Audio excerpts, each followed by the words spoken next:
Okay, Neal, ethereal spirit. Wait. Now start. Okay, Neal, ethereal spirit, bright as moving air, blue as city dawn, happy as light, released by the day over the city's new buildings. Maya's giant bricks rise beneath and lower the east side. Windows shine in milky smog. Appearance unnecessary now. Peter sleeps alone next room, sad. Are you reincarnate? Can you hear me talking? If anyone had strength to hear the invisible and drive through the Maya wall, you had it. What are you now, spirit, that were spirit and body? Bodies cremate by railroad track. San Miguel, Allende Desert. Is that right? Allende Desert? It's too real. Outside town, spirit becomes spirit, or robot reduced to ashes. Tender spirit, thank you for touching me with tender hands when you were young in a beautiful body. Such a pure touch, it was hope beyond Maya meat. What are you now, impersonal, tender?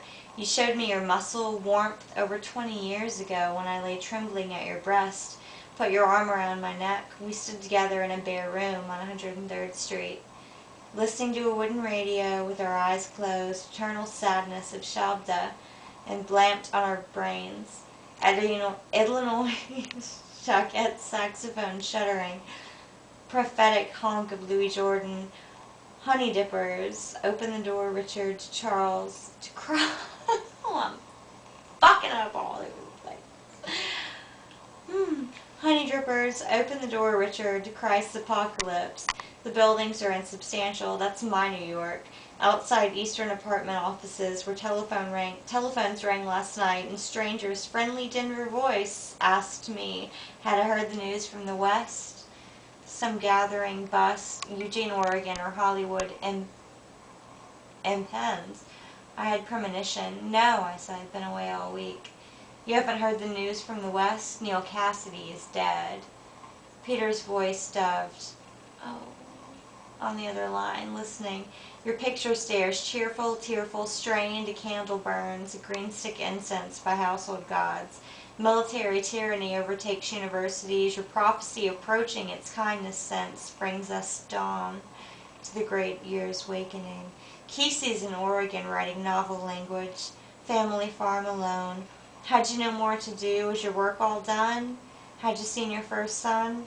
Why'd you leave us all alone here? Has the battle been won?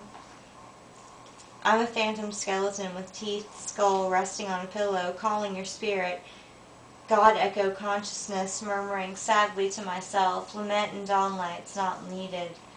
The world is released, desire fulfilled, your history over, story told, karma resolved, prayers completed, vision manifest, new consciousness fulfilled, spirit returned in a circle, world left standing empty, buses roaring through trees or streets, whatever. Buses roaring through streets, garbage scattered on pavements galore, grandeur solidified, phantom familiar fate returned to auto dawn, your destiny fallen on railroad track. My body breathes easy, I lie alone, living after friendship fades from flesh forms, heavy happiness hangs in heart. I could talk to you forever, the pleasure inexhaustible discourse of spirit to spirit, of spirit. Yay. Yeah, the alliterative voices I can do no matter how drunk I am, but the rest of it,